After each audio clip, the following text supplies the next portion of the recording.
সুদীৰ্ঘ ২৭ বছৰৰ পাছত দিল্লীৰ বাগজৰী আহিল বিজেপিৰ হাতলৈ। দিল্লীৰ মুখ্যমন্ত্ৰী হিচাপে শপত গ্ৰহণ কৰিলে ৰেখা গুপ্তাই। সুষমা স্বৰাজ, শীলা দীক্ষিত, আতিশীৰ পাছত দিল্লীৰ চতুৰ্থগৰাকী মহিলা মুখ্যমন্ত্ৰী ৰেখা গুপ্তা। আজিৰ এই বিশেষ দিনটো বিজেপিৰ বাবে ঐতিহাসিক হিচাপে পৰিগণিত হ'ব। কিয়নো কেন্দ্ৰত চৰকাৰ থকাৰ পাছতো বিজেপিয়ে ৰাজধানী নিজৰ হাতলৈ নিব পৰা নাছিল। কিন্তু অৱশেষত দিল্লীৰ কামান ললে বিজেপিয়ে। আজিৰ শপত গ্ৰহণ অনুষ্ঠানত ৰেখা গুপ্তাৰ লগতে ৬ গৰাকীয়ে মন্ত্ৰী হিচাপে শপত গ্ৰহণ কৰে।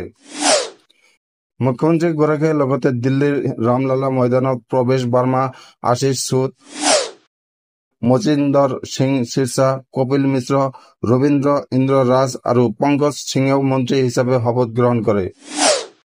২০২৫ চনৰ দিল্লী বিধানসভা নিৰ্বাচনত ৰেখা গুপ্তাই গৰিষ্ঠ সংখ্যক ভোটত জয়লাভ কৰিছিল। বিজেপিৰ বাবে দিল্লী বিজয় সহজ কথা নাছিল। ২৭ বছৰ পাছতে বিজেপিয়ে এই সফলতা লাভ কৰিবলৈ সক্ষম হৈছিল। এই বিজয়ৰ পাছতে মুখ্যমন্ত্ৰী নিৰ্বাচনত সন্দৰ্ভত বিজেপিৰ সন্মুখত আন এক সংকেতে দেখা দিছিল। অৱশেষত বহু জল্পনা কল্পনাৰ অন্তত বিজেপিয়ে ক্ষমতাৰ বাগজৰী অৰ্পণ কৰে ছাত্ৰ ৰাজনীতিৰ পৰা ওলাই অহা ৰেখা গুপ্তাৰ হাতত। উল্লেখ কৰা প্ৰয়োজন যে প্ৰথমবাৰৰ বাবে বিধায়িকা হিচাপে নিৰ্বাচিত হৈ ৰেখা গুপ্তাই মুখ্যমন্ত্ৰী পদ লাভ কৰিবলৈ সক্ষম হয়। ইয়াৰ পূৰ্বে তেওঁ ৩বাৰকৈ কাউন্সিলৰ আৰু দিল্লী বিশ্ববিদ্যালয়ৰ সাধাৰণ সম্পাদিকা আছিল। ৰেখা গুপ্তাই পূৰ্বে দুবাৰকৈ শালিমাৰ বাগৰ বিধানসভা সমষ্টিৰ পৰা পৰাজয় বৰণ কৰিছিল। গুপ্তাৰ ওপৰত আস্থা প্ৰকাশ কৰি তৃতীয়বাৰৰ বাবে বিজেপিয়ে তেওঁক টিকট প্ৰদান কৰিছিল। এইবাৰ দলৰ বিশ্বাস আৰু আশাত উপনীত হৈ ৰেখাই জয়লাভ কৰিবলৈ সক্ষম হয়। দিল্লীৰ ৰাজনীতিত এতিয়ালৈ ৩টাকৈ দলে শাসন কৰি আহিছে: কংগ্ৰেছ, আম আদমি পাৰ্টি আৰু বিজেপি। এই ৩টা দলে ৰাজ্যখনৰ দায়িত্ব এবাৰ হলেও মহিলাৰ হাতত প্ৰদান কৰিছে। কংগ্ৰেছৰ পৰা ১৫ বছৰ ধৰি শীলা দীক্ষিতে দিল্লীৰ মুখ্যমন্ত্ৰী হিচাপে কাৰ্যনিৰ্বাহ কৰিছিল। ইয়াৰ উপৰিও শেহতীয়াকৈ অৰবিন্দ কেজৰিৱালে জেললৈ যোৱাৰ পাছত আতিশীয়ে দিল্লীৰ দায়িত্ব গ্ৰহণ কৰিছিল।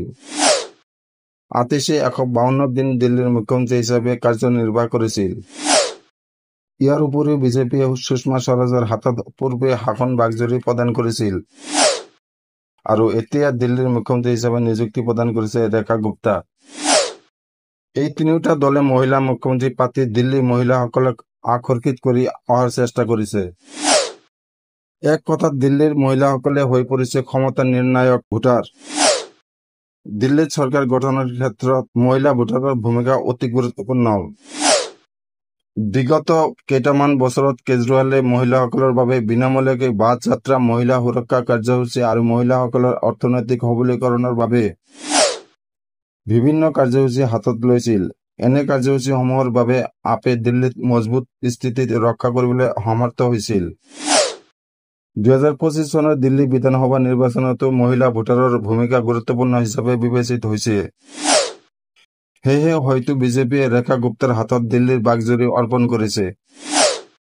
এনে পৰিস্থিতিত ৰেখা গুপ্তাক এগৰাকী সাধাৰণ আৰু কোমল অন্তৰৰ মহিলা বুলি উপস্থাপন কৰি বিজেপিয়ে মহিলা ভোট বেংকে তৈয়াৰ কৰাৰ চেষ্টা কৰিব আৰু এই শাসন অব্যাহত ৰখাৰ ৰণনীতি চলাই যাব।